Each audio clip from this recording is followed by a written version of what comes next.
Blood Bowl is pretty much American football in the Warhammer universe. You pick a team, score the most touchdowns, bash the other team, and win the game. How do I play?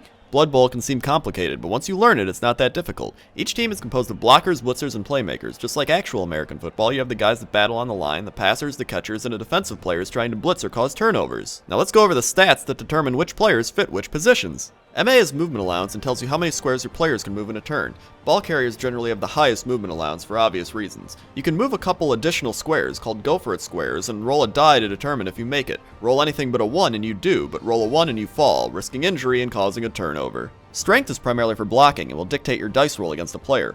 But how do I block? Good question. When you block, you roll block dice. You can either roll a defender push, so you push the defender, a defender down, so you knock them down, defender stumbles, so you knock them down unless they have dodge, in which they get pushed back, a both down, so both of you fall down, or attacker down, where you fall down. Here's some examples! When you click your player you want to block with, you hover the mouse cursor over the opponent to see the dice roll. 2 red dice means you roll the block dice and the opponent picks the outcome. 1 red die means you roll 1 block die and the opponent picks the outcome. 1 white die is you pick the outcome of the block die, and 2 white dice means you pick the outcome of both the block dice. It's even possible to get 3, but it happens less frequently. You can even bring in players to help assist and block, so if your guy is outmatched, he isn't anymore! Take that, you douchebag! Agility allows you to dodge out of tackle zones and pass or catch better. What's a tackle zone? Each player on the field has a tackle zone, which is all the adjacent squares surrounding him. See the guy with the ball? If I move next to him, he's in my tackle zone. Now, when he tries to get away, he has to make a dodge roll to escape. With Agility 1, he needs to roll a 6 to escape, while with Agility 3, he needs to roll a 4+, and Agility 5, he needs to roll a 2+ to escape.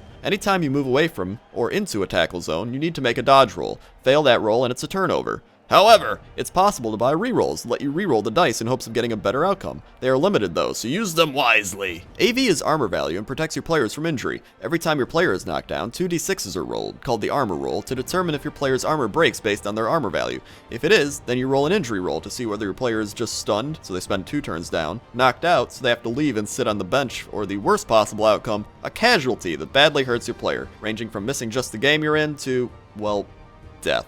Are you feeling like a risky douchebag? You can foul a player that's down in hopes of breaking their armor and injuring them, but you risk getting ejected from the game by the referee. On top of stats, players have skills that impact their play. For example, with block, if you roll a both down, block negates the both down, making it so your guy with block doesn't fall. If you both have block, neither of you fall. Or with the dodge skill, you're allowed to re-roll a failed dodge attempt. Tried to get your ball carrier out of a tackle zone and failed? Dodge! Now you re-roll and don't fail and get out!